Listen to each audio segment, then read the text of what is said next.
So if ete, and again the same word that we saw in the protasis of the first sentence, this is the protasis of the first conditional sentence, and the apodosis is theo. Now we have a second sentence that demonstrates the antithesis of the first sentence. So again, the protasis says ete, if, and we assume, if, and it's true from the viewpoint of assumption. And we assume that it's true, we suppose that it's true. Ete, if sophronumen, this is sane thinking. Here we have the compound of phrono, phroneo, think, and sophos. So, sane thinking. We saw this word in Romans chapter 12, verse 3. Do you remember this? This is used many times. It's also used in the passage exhorting the ladies to emphasize external beauty. Okay, I am typing the wrong thing. Excuse me really quick. Before I, okay. Yes. So this verb is also used, the cognate is used for the ladies in 1 Timothy. 1 Timothy chapter 2, where it exhorts the ladies to emphasize inner beauty and how this inner beauty emphasizes or manifests itself out. And so part of that inner beauty is sophroneo, to think in terms of sanity. Many times it's translated as sober judgment and all this. What does it say? Look, sophronein in the infinitive right here. For I say through the grace which has been given to me, to all being amongst you, to stop thinking in terms of arrogance, hyperphroneo. Stop thinking in terms of arrogance. This is cosmic 1. Beyond what you ought to think. And this is cosmic 2. This is the opposite of us advancing in the spiritual life. And then what does it say? But rather, think from A again, with reference, or think in terms of sane, think in terms of sanity, being oriented to reality, understanding the doctrine of hamartiology. Don't put yourself above others in terms of thinking you're more important, that you're very special. You're not special. You're not too important. You are special and important in the sense that you are part of the royal family of God, and you have been given a lot more because you are now in the dispensation of the church. So yes, feel proud of that, but don't take it beyond as if you are more important than other members of the royal family of God. If you're advancing more than others, well, thank God for it. Enjoy it. But yeah, sophronein, think in terms of sanity. Okay, so we see the same word over here, but here it's used from the viewpoint of assumption. If we have lost our mind, it is for God. If we are of sound mind, that's how I'm going to translate it. If we think sane, this is the present active indicative of sophroneo. And so over here, if we have lost our mind, is used in the aorist tense. This one is the present tense. So the present tense is the descriptive present. It describes them being of sane mind. The active voice, it's Paul and his team that produces the action of the verb. And the indicative mood, this is indicative of assumption. Obviously they are sane. They are very much sane thinkers. They're very rational. But he's going along with the argument here. If we are of sound mind. And then the apodosis has no verb. It just simply has this. Humin, the dative of advantage of su, to your benefit. To your benefit. This emphasizes the horizontal relationship. If we are insane, if we are out of our mind, it is to God. Vertical relationship. If we are sane, of sane thinking, it is for your benefit. Horizontal relationship. So now, this is the dative of advantage to your benefit. If we are of sound mind, for your benefit, for you, very emphatic. There's no verb. You want me to smooth this out a little bit? Okay.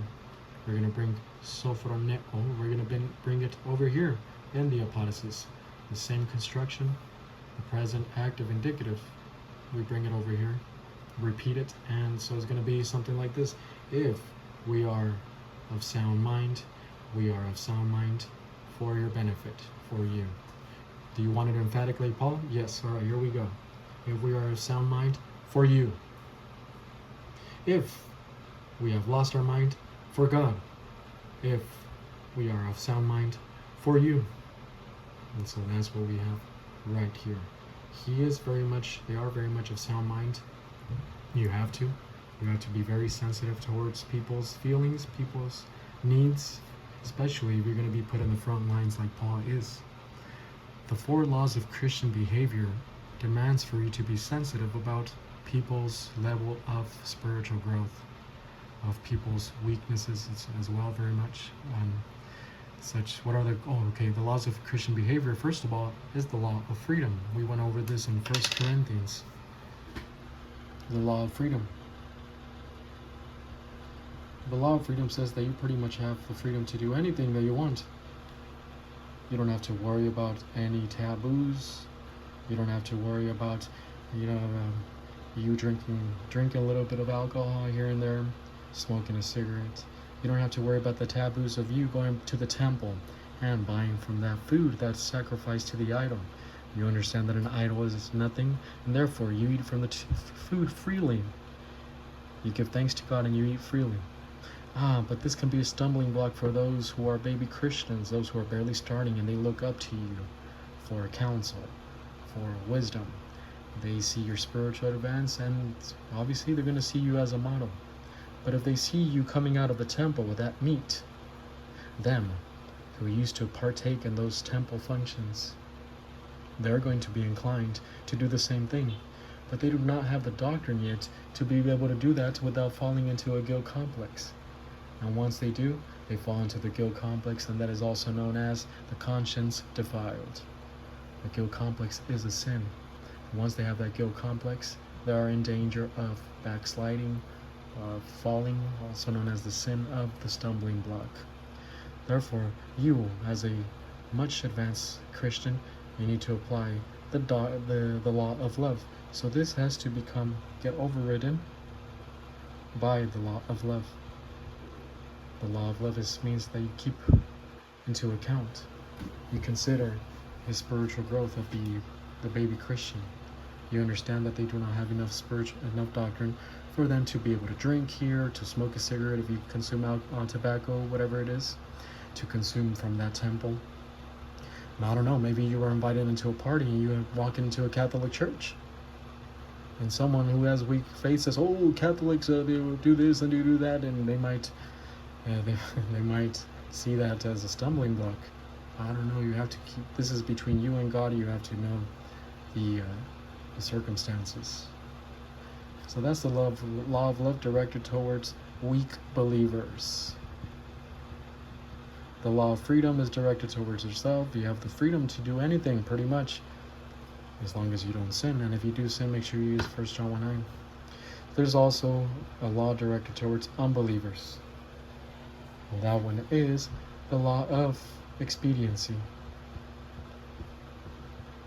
And this means that this is directed towards unbelievers, by the way. And this means that you do not impose your biblical standards on unbelievers. They do not have any doctrine. They're not even in the plan of God. Why are you imposing those biblical standards on them? Therefore, you do not make an issue out of those standards, because you want to make an issue of Christ. If you start making an issue out of biblical standards, you take the issue away from Christ, because first of all, they're not even in the plan of God. What they need to do first is to enter the plan of God through belief in Christ. Therefore, you need to keep the issue on Christ. And by you making an issue out of other standards, more advanced biblical standards that apply to believers who already are kind of advanced, then you take away the issue from Christ. So therefore, when you are in front of unbelievers, you have to keep the issue on Christ. The law of expediency says, do not make an issue out of false standards. They're not false, but that when it comes to, with reference to the unbeliever, they do not apply. And then there's the law of supreme sacrifice. Let's put supreme sacrifice. And this is Paul. He was applying him not taking remuneration when he had the complete right of doing so. He also had the right to marry, and he did not do so because it would take a lot of his time. And so this was directed towards God. So you sacrifice something for God. These laws of Christian behavior make you very they make you sofroneo, very rational. You're very sensitive towards the needs of people. You're sensitive towards the spiritual growth of the baby Christian, his weaknesses. You keep that into account, and therefore you forego certain actions that your freedom allows you to partake in. So you defer that for the benefit of the spiritual growth of that baby Christian. Also, the law of expediency. You keep put into account, you consider that there are unbelievers around who do not necessarily have the same biblical standards of you. And so therefore, you just enjoy the party if you're at a party. You just relax. You keep on doing your thing. Make it an issue out of Christ. So you do not appear like a self-righteous prick in front of him. You make an issue out of Christ, and as a result, your attractiveness and your relaxation will make them also want to come to the feet of Christ and believe in him. So, all these laws of Christian behavior make you very sofroneo, make you very relaxed. So, sofroneo. Here it is, our translation once again. We will be able to begin chapter 14 today. Verse 14. So what does it say? Let's begin at verse 11. Therefore, since we know the fear for the Lord, we win men over. That is, we have been manifested to God, and so we confidently expect that we have been manifested in your consciences. We are not commending ourselves again to you, but rather we are providing an opportunity to boast on account of us, so that you can have the opportunity face to face with those who boast in the appearance and not in the heart. For if we are crazy, if we are out of our minds, if we have lost our minds, to God, and if we are of sound mind, for you. Okay, again. For if we have lost our mind, for God, it is for God. If we are of sound mind, it is for you, for your benefit, Corinthians. And now verse 14. Yes, verse 14 says, and this is that famous passage. Oof. All right, we're going to be here for a while. I'm so excited. Verse 14, these are those famous passages that Christians always read, and rightly so, but unfortunately many times they misinterpret it. For Christ, the NIV says, for Christ's love compels us, because we are convinced that one died for all, and therefore all died. Oof. Okay.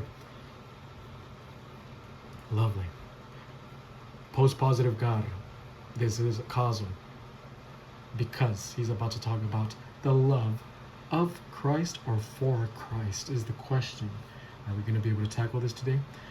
Is this an objective genitive or a subjective genitive? If it's in a subjective genitive, it's the love of Christ. In other words, Christ is the one that's loving us. If it's an objective genitive, it's the love for Christ. In other words, it's the love that we have for Christ. Which one is it? Which one is it talking about? Is it the love of Christ towards us, or the love? Okay, yeah. Let me not go there right now. So again, let me go slow. I'm getting excited here, because he's explaining right now at this moment. He's explaining him, Paul, and his team being crazy, being out of his mind for God, and at the same time being very sane for them. And what is that motivator? It is the love of Christ. Because, and we have the nominative, articular, feminine, singular of agape. This is love. Agape. We've seen the verb many times. Agapao, agapo. I love. This is mental attitude love. Agape is the articular, and it's pointing to a specific type of love. And then we now have the objective or subjective genitive. Let me put it right here and let me write it down so that I do not confuse you. The love of Christ. Christo, emphasizing the hypostatic union. Christo. It did not say Jesus, Jesu. It did not say the Lord. Here is emphasizing Christ, the hypostatic union. Because the love of Christ.